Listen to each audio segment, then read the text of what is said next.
ಇತ್ತೀಚಿನ ಸುದ್ದಿಯ ಪ್ರಕಾರ ಭಾರತೀಯ ವಿಜ್ಞಾನ ಸಂಸ್ಥೆ ಐಐಎಸ್ಸಿ ಮಾರ್ಚ್ 2026ರಲ್ಲಿ brain coprocessors moonshot project ಅನ್ನು ಪ್ರಾರಂಭಿಸಿದೆ.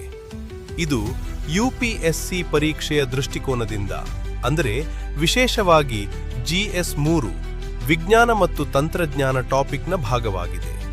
ಹಾಗಾದರೆ 1. ಏನಿದು ಮೂನ್ ಶಾಟ್ ಪ್ರಾಜೆಕ್ಟ್? ಇದು ಮಾನವ ಮೆದುಳಿನ ಕಾರ್ಯಗಳನ್ನು ಸುಧಾರಿಸಲು ಅಥವಾ ಮರುಸ್ಥಾಪಿಸಲು ಕೃತಕ ಬುದ್ಧಿಮತ್ತೆ AI ಮತ್ತು ನ್ಯೂರೋಮಾರ್ಫಿಕ್ ಹಾರ್ಡ್ವೇರ್ ಅನ್ನು ಬಳಸುವ ಒಂದು ಅತ್ಯಾಧುನಿಕ ಸಂಶೋಧನಾ ಉಪಕ್ರಮವಾಗಿದೆ.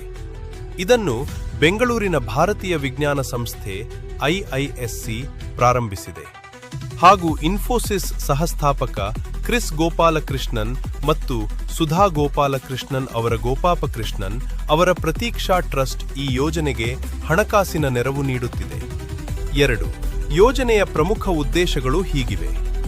ಮೆದುಳಿನ ಸಂಕೇತಗಳ ಡಿಕೋಡಿಂಗ್. ಮೆದುಳಿನ ಚಟುವಟಿಕೆಯನ್ನು ರೆಕಾರ್ಡ್ ಮಾಡಿ ಆ ಸಂಕೇತಗಳನ್ನು AI ಮೂಲಕ ಅರ್ಥೈಸಿಕೊಳ್ಳುವುದು. ಪುನಶ್ಚೇತನ, ರಿಹ್ಯಾಬಿಲಿಟೇಷನ್. ಮುಖ್ಯವಾಗಿ ಪಾರ್ಶ್ವವಾಯು, ಸ್ಟ್ರೋಕ್ ಪೀಡಿತರಲ್ಲಿ ಕೈಕಾಲುಗಳ ಚಲನೆ ಮತ್ತು ಗ್ರಹಿಕೆಯನ್ನು ಮರುಸ್ಥಾಪಿಸುವುದು ಇದರ ಗುರಿ. ನ್ಯೂರೋಮಾರ್ಫಿಕ್ ಕಂಪ್ಯೂಟಿಂಗ್.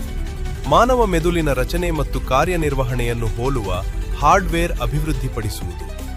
3. ಕಾರ್ಯನಿರ್ವಹಣೆಯ ಹಂತಗಳು.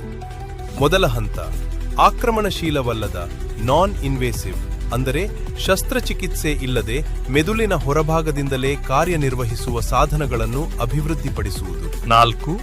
ಯುಪಿಎಸ್ಸಿ ದೃಷ್ಟಿಯಿಂದ ಹೇಗೆ ಪ್ರಾಮುಖ್ಯತೆ ಹೊಂದಿದೆ ಅಂದರೆ ಸ್ವದೇಶಿ ತಂತ್ರಜ್ಞಾನ. ಭಾರತದ ವೈದ್ಯಕೀಯ ಮೂಲಸೌಕರ್ಯಕ್ಕೆ ಪೂರಕವಾದ ಸಾಧನಗಳನ್ನು ಭಾರತದಲ್ಲೇ ಅಭಿವೃದ್ಧಿಪಡಿಸುವ ಮೂಲಕ ಆಮದು ಅವಲಂಬನೆಯನ್ನು ಕಡಿಮೆ ಮಾಡುವುದು.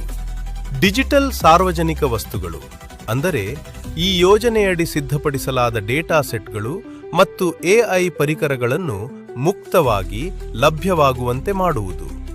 ಆರೋಗ್ಯ ಕ್ಷೇತ್ರದಲ್ಲಿ ಕ್ರಾಂತಿ. ಪಾರ್ಶ್ವವಾಯು ಪೀಡಿತರಿಗೆ ಕೈಗೆಟುಕುವ ದರದಲ್ಲಿ ಅತ್ಯಾಧುನಿಕ ಚಿಕಿತ್ಸೆ ನೀಡಲು ಇದು ಸಹಕಾರಿ. ಹಾಗೂ ಇದರ ಕುರಿತು ಸಂಭಾವ್ಯ ಕೆಲವು ಸವಾಲುಗಳಿವೆ. ದತ್ತಾಂಶ ಗೌಪ್ಯತೆ. ಮೆದುಳಿನ ಸಂವೇದನಾಶೀಲ ಮಾಹಿತಿಗಳನ್ನು ಹೇಗೆ ರಕ್ಷಿಸಲಾಗುತ್ತದೆ ಎಂಬುದು ಪ್ರಮುಖ ಪ್ರಶ್ನೆಯಾಗಿದೆ. ನೈತಿಕ ಕಾಳಜಿಗಳು. ಮಾನವ ಮೆದುಳಿನ ನೈಸರ್ಗಿಕ ಕಾರ್ಯಗಳಲ್ಲಿ ತಾಂತ್ರಿಕ ಹಸ್ತಕ್ಷೇಪದ ಬಗ್ಗೆ ನೈತಿಕ ಚರ್ಚೆಗಳು ನಡೆಯುತ್ತಿವೆ.